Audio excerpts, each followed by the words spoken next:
Hello everyone, I wish आप सभी बहुत अच्छे होंगे और बहुत अच्छे से अपनी प्रिपरेशन कर रहे होंगे। आज के इस वीडियो में आज आपके सामने कुछ स्पेशल लेके आया हूं मैं दोस्तों। आप देख चुके होंगे, आपको पता होगा कि आईबीपीएस क्लर्क की वैकेंसी भी आ चुकी है।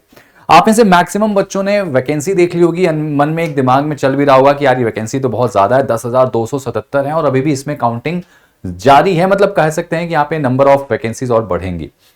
तो अगर नंबर ऑफ वैकेंसी बढ़ेंगी, यहां पे बहुत सारे हमारी उम्मीदें, आसार, विश्वास है कि यार इस बार एक नौकरी ली जा सकती है, लेकिन नौकरी कहने से मिलती नहीं है।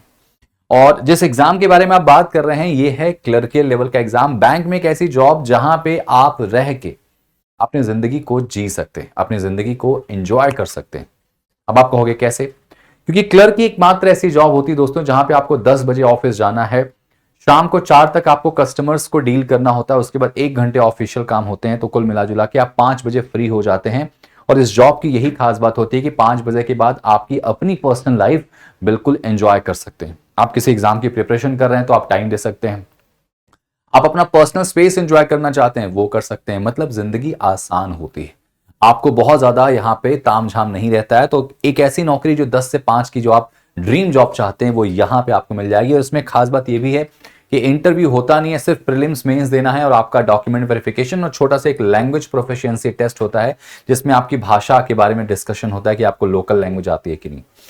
तो इस एग्जाम से आपकी कह सकते हैं सपने पे एक और कह सकते हैं कि 4 चांद लग सकते हैं। तो कैसे करेंगे इसकी तैयारी, क्या होनी चाहिए प्रॉपर स्ट्रैटेजी? देखो क्या होता है ना कि कोई चीज अगर हम बिना स्ट्रैटेजी के केवल अगर करते जा रहे हैं तो हम सिलेक्शन नहीं लेंगे। हम बस वही है कि भेड़ चाल चल रहे हैं, हमें बाकियों से अलग होना है, हमें भीड़ से अलग होना है। तो ये स्ट्रैटेजी वीडियो आपकी बहुत काम आने वाली, मेरी पर्सनल खुद की अप्लाई की गई चीज है और बहुत सारे बच्चों ने अप्लाई करी जो आज बैंक में नौकरी कर रहे हैं। तो ये उसी से रिलेट करके मैं लेके आऊंगा और मैं वादा कर रहा हूं कि आपको यहाँ पे काफी कुछ अच्छा सीखने मिलेगा। अगर आपने पहले भी कभी स्ट्रैटेजी वीडियोस वगैरह देखी हैं तो सेशन को पूरा देखना, और अगर आपको अच्छा लगे तो कमेंट करके बताना कैसा लगा, और साथ ही साथ कोई डाउट, कोई दुविधा हो तो भी कमेंट कीजिएगा।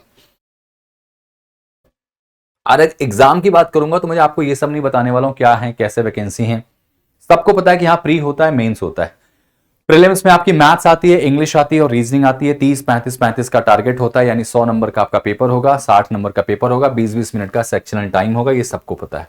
हमें फोकस करना है कि किस तरीके से अब तैयारी करनी है। अब देखो यहाँ पे अगर मैं बांटूं पूरे दिन को, एग्जाम जो आपका होने वाला है 4, 5, 11 अक्टूबर को एक टेंटेटिव डेट्स दी गई हैं। लगभग अगर आज के रिस्पेक्ट में लेके चलें तो 2 महीने बचे, 60 दिन। मेंस 29 नवंबर को दिखा रहा है, लगभग 120 दिन हम ये मान के चल सकते हैं यहां पर एग्जाम हमारा हो सकता है आज के रिस्पेक्ट में। ठीक है, तो आप मान लो 90 दिन मान लो इसको। अगर हम बात यहां पे लेके चलें तो सबसे जरूरी चीज यहां पे क्या हो जाएगी भाई, सबसे जरूरी चीज यहां पे क्या हो जाएगी कि अपनी प्रिपरेशन को कैसे एग्जीक्यूट करना है।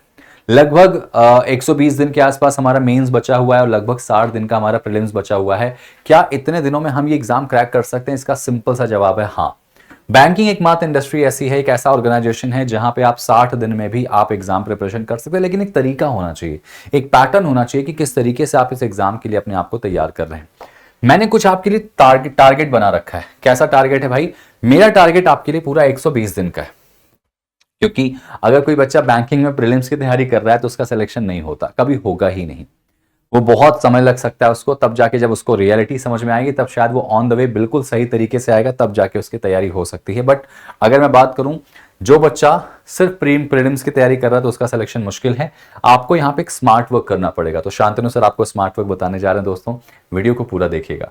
मैं 120 दिन का चैलेंज लेके चल रहा हूं। उस 120 दिन में ये 90-60 दिन भी कवर होंगे और प्रीलिम्स भी कवर होगा। मैंने इस पूरी तैयारी को ना 3 पार्ट में डिवाइड किया, पार्ट 1, पार्ट 2, पार्ट 3। आप तीनों पार्ट को बहुत अच्छे से समझिएगा। छोटी सी वीडियो है, मजा आ जाएगा आपको, और इसको अप्लाई कर दिए तो सिलेक्शन भी आपका होगा और आप मुझे कॉन्ग्रेचुलेशंस बोलने पे मजबूर करेंगे और मैं मिठाई खाने का वेट करूंगा।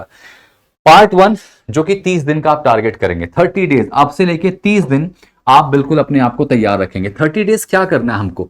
30 डेज हमको मेंस पे फोकस करना है। ध्यान रखिएगा, हमको प्रीलिम्स पे नहीं, हमको मेंस पे फोकस करना है। पहले 30 दिन जो आपकी प्रिपरेशन के होंगे वो मेंस पर डेडिकेटेड होंगे। अब देखो मेंस की तैयारी जब आप करोगे ना, आप बिल्कुल बिगिनर, मैं बिल्कुल बिगिनर मान के तैयारी बोल रहा हूं कराना। यहां पे मैं उनके लिए नहीं कह रहा हूं जो ऑलरेडी तैयारी कर चुके हैं। जो कर चुके हैं उनके लिए तो बहुत आसान है। मैं एक बिगिनर के हिसाब से बात कर रहा हूं कि आपने आज तक कुछ नहीं पढ़ा, पहली बार पढ़ने जा रहे हो, तो पहला 30 दिन आप मेंस पढ़ोगे। कहोगे सर क्या बात कर रहे हो, सीधे मेंस, बिगिनर हूं, हाँ जी, आप मेंस के लिए उठाओ और एकदम बेसिक से प्रिपरेशन शुरू करो। आपने क्वांट उठाया तो क्वांट में आप सबसे पहले क्या करो, अपना स्क्वायर याद करो, क्यूब याद करो, और ये सब याद रखना। जैसे आपको मान लीजिए मैथ्स में सीधे डीआई और अर्थमेटिक पे नहीं जाना, आपको स्पीड कैलकुलेशन पे जाना, यानी आपके पास स्क्वायर क्यूब, जैसे आप बात करो मैं तो टेबल आपको 30 तक याद होनी चाहिए। रट्टा मान लो कि रात को आधी रात में भी अगर आपसे पूछूं तो आप मुंह से बोल दो भैया कि हाँ 30 की टेबल ये है, 29 की टेबल ये है। आपको इसके अलावा स्क्वायर क्यूब याद होना चाहिए, स्क्वायर कम से कम 30 तक याद होना चाहिए, क्यूब कम से कम आपको 20 तक याद होना चाहिए। साथ ही साथ आपको परसेंटेज या रेशियो जो बना के डायरेक्टली आंसर निकालते हैं ना, जैसे 1/4 इज इक्वल टू कितना हो गया, 25% हो गया। तो इस तरीके से आपके सामने ये डेटा जो आपको याद होना चाहिए, और ये सब चीज आप कैसे करोगे डेली, इसके लिए आपको आधा घंटा अपना देना है। उस आधे घंटे में आप तो टेबल याद करो या फिर आप खुद से कोई भी नंबर रैंडम लिखो और उसकी प्रैक्टिस करके आंसर निकालो। कोई भी कैलकुलेशन, लाइक मैं कहता हूं कि कोई भी एक सिंप्लीफिकेशन का क्वेश्चन लिख लो या कुछ खुद से ही लिख लो कि 150 गुणे 275 कितना होगा। तो ये सब चीजें आप रेगुलर प्रैक्टिस में करोगे। आधा घंटा डेली आपको ये देना ही देना है। उसके बाद जब आप ये कर लेते हो क्वांट में, ध्यान रखिएगा, फिर उसके बाद आप आते हो अर्थमेटिक पोर्शन में। अर्थमेटिक में हर एक चीज का बेसिक वर्जन शुरू करो। परसेंटेज अगर कर रहे हो आप तो परसेंटेज का आपने बेसिक सीखा, यूट्यूब से सीख सकते हो, आपके पास कोई बुक है, कोचिंग में, टीचर से, जहां से आपको सीखना सीखो।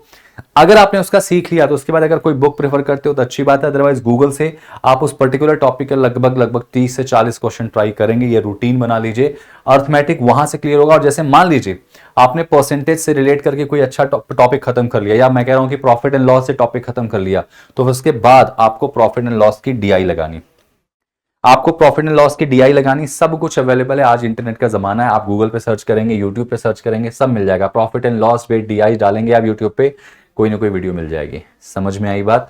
तो इस तरीके से आप क्वांट की प्रिपरेशन करेंगे। तो पहला 30 दिन आपको ऐसे करना है। रीजनिंग की बात अगर मैं करूं इसी में, तो रीजनिंग में आपको पहली प्रेफरेंस देनी है किसको, पजल्स को।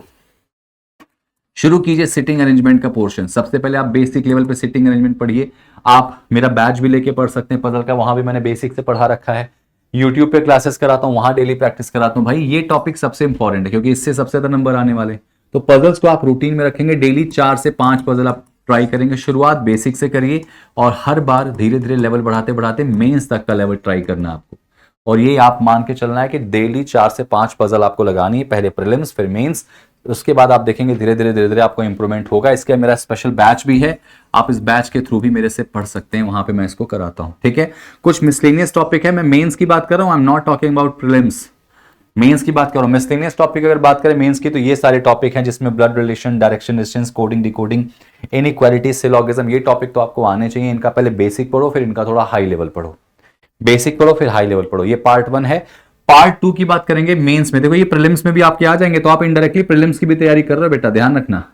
ये सारे टॉपिक आपके प्रीलिम्स में भी आते हैं, तो इनडायरेक्टली आप प्रीलिम्स की भी तैयारी कर रहे हो। ठीक है, साथ ही साथ मेंस में कुछ टॉपिक ये वाले जुड़ जाते हैं, इनके अलावा ये टॉपिक जुड़ जाएंगे, machine input, data sufficiency, critical reasoning. तो बेटा मशीन इनपुट के लिए आपको डेली पहले बेसिक इसका पढ़ो, सब अवेलेबल है यूट्यूब पे, मैंने पढ़ा रखा है। उसके 2 सेट डेली लगाओ, मशीन इनपुट के 2 सेट आपको डेली लगाने बैठ के। 2 सेट कहां से लगाओगे, कोई बुक प्रेफर करते हो तो वहां से कर लो, अदरवाइज गूगल पे मौजूद है। आप बोलेंगे तो मैं आपको टेलीग्राम पे फॉरवर्ड भी कर दूंगा। बहुत सारे क्वेश्चन यहाँ पे मशीन इनपुट के आपको डेली दो लगाने हैं। डेटा सफिशिएंसी के तकरीबन 5 से 6 क्वेश्चन डेली ट्राई करना ही करना, जिसमें पजल वाली, जिसमें सिटिंग और पजल वाली जो होती है उसको ज्यादा मेहनत करेंगे आप। डेटा सफिशिएंसी, सिटिंग और पजल वाली जो होगी उसको हम ज्यादा फोकस करेंगे। डेली 4 से 5 हमको लगाने ही लगाने हैं। और क्रिटिकल रीजनिंग अगर आप 5 से 10 क्वेश्चन डेली ट्राई कर सकते हैं तो करिए, अदरवाइज क्रिटिकल रीजनिंग मैं खुद आपको पढ़ाऊंगा, यूट्यूब पे अलग से कहीं नहीं पढ़ने की जरूरत है। आपका 30 डेज का कॉम्पैक्ट प्लान है। इसके अलावा अगर बात करें इंग्लिश की, तो भाई साहब न्यूज़पेपर डेली पढ़िए। आप लोगों को कई बार कहा जाता है द हिंदू, वहां से वोकैबुलरी निकाल लीजिए, ये कर लीजिए, वो कर लीजिए। मैं आपको सजेशन देता हूं कि डेली न्यूज़पेपर पढ़िए, कोई सा भी आप ले सकते हैं, द हिंदू, इंडियन एक्सप्रेस, कोई और इजी पेपर है तो आप इजी पेपर ले लीजिए, है ना। और आप केवल रीडिंग करिए, आप उसको रीडिंग करिए, कहीं कोई पेन लेके नहीं बैठना, कहीं कोई वोकैबुलरी नहीं याद करना, सिर्फ पढ़िए। अगर कहीं अटकते हैं तो गूगल से सर्च करके उसका अर्थ देखिए और फिर से पढ़िए, लिखना नहीं। और आप याद रखिएगा, डेली कोशिश कीजिए कि 3 से 4 आर्टिकल बस पढ़ रहे हैं, कुछ नहीं लिखना, सिर्फ पढ़िए। बस आप पढ़ने की आदत डालिए और कुछ नहीं करना। इसके अलावा डेली कम से कम जो मिसलेनियस टॉपिक हैं इंग्लिश के, जैसे error detection, para jumble, word swap, cloze test और भी जो टॉपिक आते हैं उनके 5 से 10 क्वेश्चन प्रैक्टिस करिए। कोई बुक प्रेफर करते हैं तो बुक से आप कर लीजिए, या अगर आपको गूगल से करना है गूगल से कर लीजिए। मॉक टेस्ट के थ्रू करना है, मॉक टेस्ट के मतलब आपको ये चीज रूटीन में रखनी। इनके रूल्स आपको जिंदगी में कभी भी याद नहीं होंगे, तो जब आप ये डेली रीडिंग आप स्किल करेंगे ना तो ये सारे रूल्स उसी में क्लियर हो जाएंगे। तो सिर्फ रीडिंग करिए, कहीं कोई वोकैबुलरी नहीं लिखनी, कहीं किसी वोकैबुलरी में आप फंस रहे हैं आप गूगल से तुरंत देख लीजिए, ठीक है। साथ ही साथ उस आर्टिकल को एक बार पूरा पढ़ने के बाद 2-3 घंटे बाद आपको लगे तो उस आर्टिकल को फिर से एक बार पढ़िए। और जरूरी नहीं हर बार आप क्या कर रहे हैं एडिटोरियल ही पढ़ रहे हैं, आप स्पोर्ट्स पेज पढ़ सकते हैं, आप नेशनल न्यूज़ पढ़ सकते हैं, आप इंटरनेशनल न्यूज़ पढ़ सकते हैं, ठीक है। ये चीज़ आपको करनी है। इसके बाद जीए करंट अफेयर्स की बात करेंगे तो आपको पीडीएफ निकालिए कम से कम 6 महीने का। उस 6 महीने की पीडीएफ में अगर मान लीजिए 300 पेज हैं एग्जाम्पल, उस 300 पेज को आप डिवाइड कर लीजिए कितना, 10-10 के पेज पे, कि आज मुझे 10 पेज खत्म करना है, 5 पेज खत्म करना है, 20 पेज खत्म करना है, जैसी आपकी कैपेसिटी हो ये खत्म करिए। साथ ही साथ आप कोशिश कीजिए एमसीक्यू क्वेश्चंस लगाइए, एमसीक्यू लगाना शुरू करिए। बहुत सारे एमसीक्यूज आपको मिल जाएंगे, हर जगह एमसीक्यू मिल जाते हैं, बुक्स से मिल जाएंगे, किसी मैगजीन से मिल जाएंगे, गूगल पे आप लिख दो कि MCQ for banking general awareness, मिल जाएंगे। इसके अलावा जो है आपको कोशिश कीजिएगा कि कोई क्लास वगैरह जो आपकी चलती रहती है उनकी वीडियोस देखिए, यूट्यूब सेशंस मिस मत करिए, ये सब काफी होगा आपके सिलेक्शन के लिए। ध्यान रखना ये पहले 30 डेज का प्लान है। उसके बाद जो सेकंड पार्ट आपका आएगा, सेकंड पार्ट में आपको क्या करना है, प्री के साथ साथ मेंस पढ़ना है। मतलब आप मेंस तो करेंगे, कुछ प्री के भी क्वेश्चंस लगाने शुरू कर देंगे। अभी आपने इकट्ठा मेंस पढ़ा था, आप सीधे प्री प्लस मेंस दोनों को बैलेंस लेके चलेंगे, कुछ दिन प्री कुछ दिन मेंस, कुछ दिन प्री कुछ दिन मेंस। साथ ही साथ कोशिश करेंगे कि प्रीलिम्स के भी मॉक लगा लीजिए, बीच में एक आध मेंस के मॉक लगा दीजिए। अगले 20 डेज ये करना, और जो टॉपिक आपका वीक है उस टॉपिक को अच्छे से मेहनत करना शुरू कर दीजिए। लास्ट जो पार्ट होता है, देखो ये वाला पार्ट आपका 20 डेज का, 20 दिन आपको ये करना है। उसके बाद अंतिम 15 से 20 दिन आपको सिर्फ प्री पे फोकस करना है। ध्यान रखिएगा, अंतिम 15 से 20 आप प्रीलिम्स के एग्जाम के बहुत करीब होंगे, और वहां पे आपको क्या करना है बच्चों, प्रीलिम्स पे फोकस करना है, जिसमें प्रीलिम्स के आपको मॉक टेस्ट प्रैक्टिस जितना ज्यादा हो सके लगाना शुरू करिए। बाकी क्लासेस आप जो देखते हैं वो क्लासेस जरूर देखा कीजिए, ये प्रॉपर स्ट्रैटेजी है बेटा। उसके बाद जब आपका प्रीलिम्स हो जाएगा तो सिर्फ आपको मेंस के मॉक लगाने, प्लस आपको एक्स्ट्रा में अगर करना है तो पजल बैठ के करिए। समझ में आई बात? ये देखिए 3 पार्ट में आपकी प्रिपरेशन मैंने बहुत शॉर्ट में बताई है, और इस 3 पार्ट में आपको कैसे कैसे तैयारी करनी है ये मैंने आपको प्रॉपर बता दिया है ना। साथ ही साथ आप लोग रेगुलर यूट्यूब क्लासेस देख ही रहे होंगे, हमारी टेस्ट सीरीज आ रही है, टेस्ट सीरीज आप लीजिए, परचेस कीजिए, उसको लगाइए। आईबीपीएस क्लर्क की भी टेस्ट सीरीज हम लेके आ रहे हैं।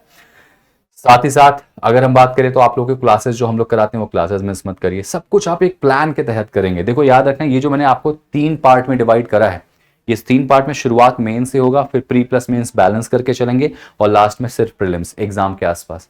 प्रीलिम्स खत्म किया फिर लग जाओ मेंस पे। तो आप एकदम से जब मेंस पढ़ने जाओगे ना तो एटलीस्ट आपका ये पीछे से जो आपने 1 महीने मेहनत करी मेंस के लिए, उससे आपको बहुत फायदा मिलेगा। लोग क्या करते हैं, पहले प्री करते हैं फिर मेंस करते हैं, तो इकट्ठे इतना कंटेंट आएगा तो हो ही नहीं पाएगा। और आप देख लेना सिलेक्शन आपका हो जाएगा। मॉक टेस्ट में आप परफॉर्मेंस देखेंगे अपनी, और पहला जब मॉक टेस्ट लगाइए ना तो कोशिश कीजिए कि उसमें आपका बस एक्यूरेसी अच्छी हो, कि आप 10 क्वेश्चन कर रहे हैं 10 सही हो। स्पीड पे मत जाइए, आप धीरे धीरे पाएंगे कि आपकी स्पीड बढ़ती चली जाएगी, ठीक है। सो उम्मीद है कि आपको ये वीडियो अच्छा लगा हो, आप इस स्ट्रेटजी को फॉलो करो, गारंटी ले रहा हूं सिलेक्शन लोगे। कोई डाउट, कोई दुविधा, कोई परेशानी हो कमेंट बॉक्स में लिखो, मैं वहां पे आपको मिलूंगा और आपका प्रॉपर सोल्यूशन दूंगा। Thank you so much. किसी और वीडियो में कुछ नया और स्पेशल लेके मैं फिर से मिलता हूं, और मिशन बैंकर में आपके साथ हमेशा खड़ा हूं। Thank you so much, take care, जय हिंद।